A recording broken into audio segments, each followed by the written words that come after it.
Alright, friends, so there's been this saying going around about venomous snakes that's really irking the inner herpetologist in me. So, allow me to debunk this claim for you. Basically, the saying goes as follows. Every venomous snake has a cat-like pupil. Basically, a vertical slit for a pupil. Let me get a drink of tea, and then I'll tell you why this is false.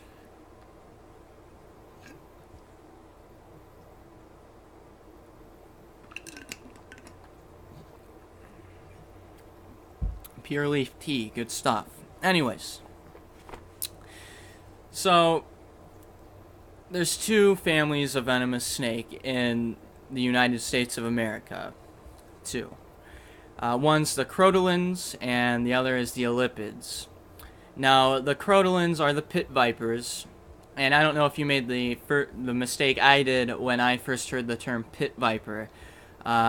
I thought it just meant like, oh, they dwell in pits. Well, that's wrong, and I'll show you in a few seconds. And the other is the elapids. There's two subspecies, but there's one species of elapid in the United States.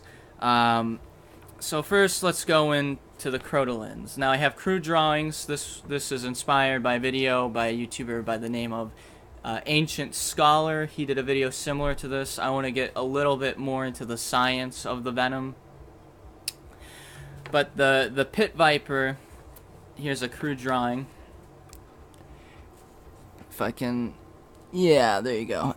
If you can see with the pit viper, the top part, there's a little slit between the nostril and the eye. Now, pit vipers have a pit. That's why they get the name pit vipers, that picks up infrared light, and basically they use that infrared heat as those heat signatures as a way to determine, oh, is this a predator or is this potential prey? So something like us, they would know immediately that we're potential predators, or if they found something like a mouse, they would be stalking it.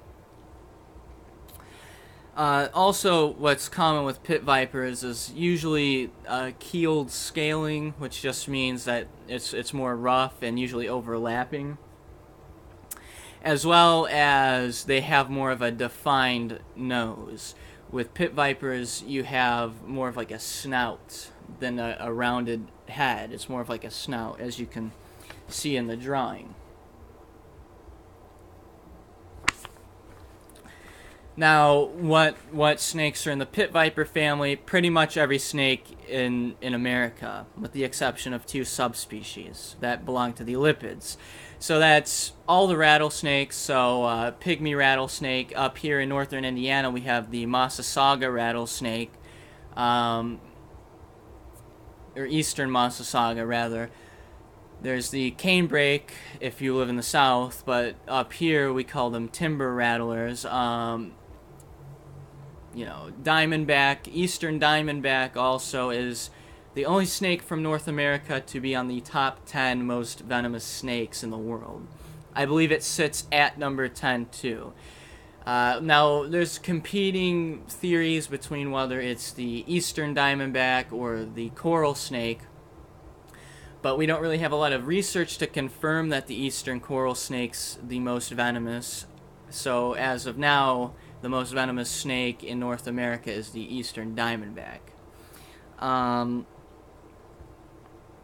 Also, a lot of people often mistaken others. Oh, also the copperhead, water moccasins. Those are also pit vipers.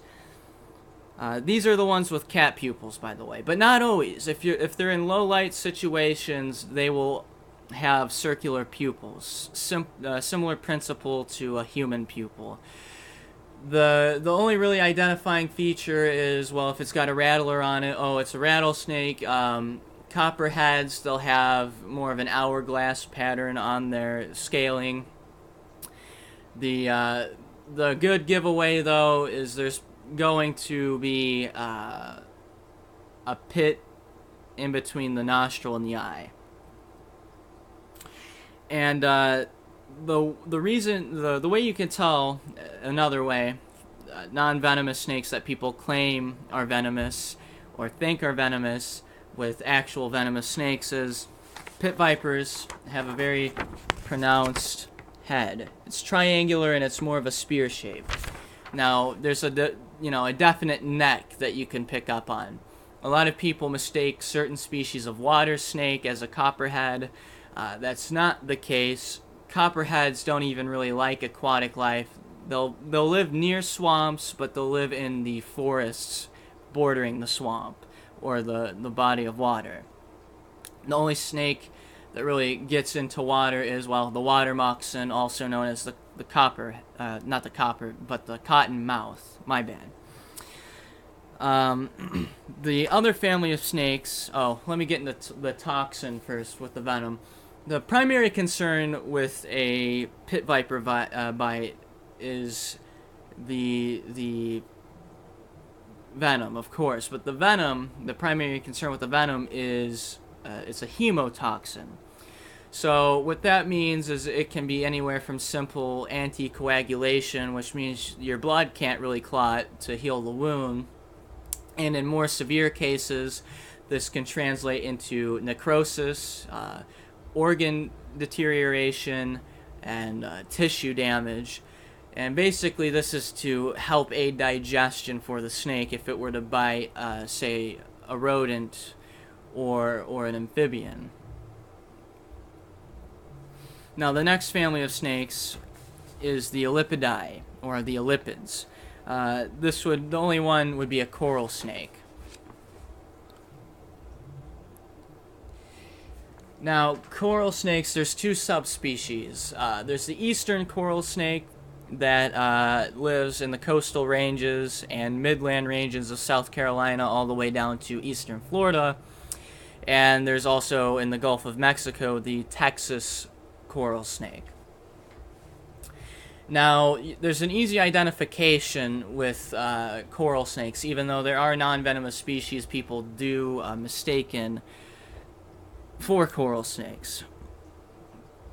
Basically, if you want to look up pictures, they're banded snakes,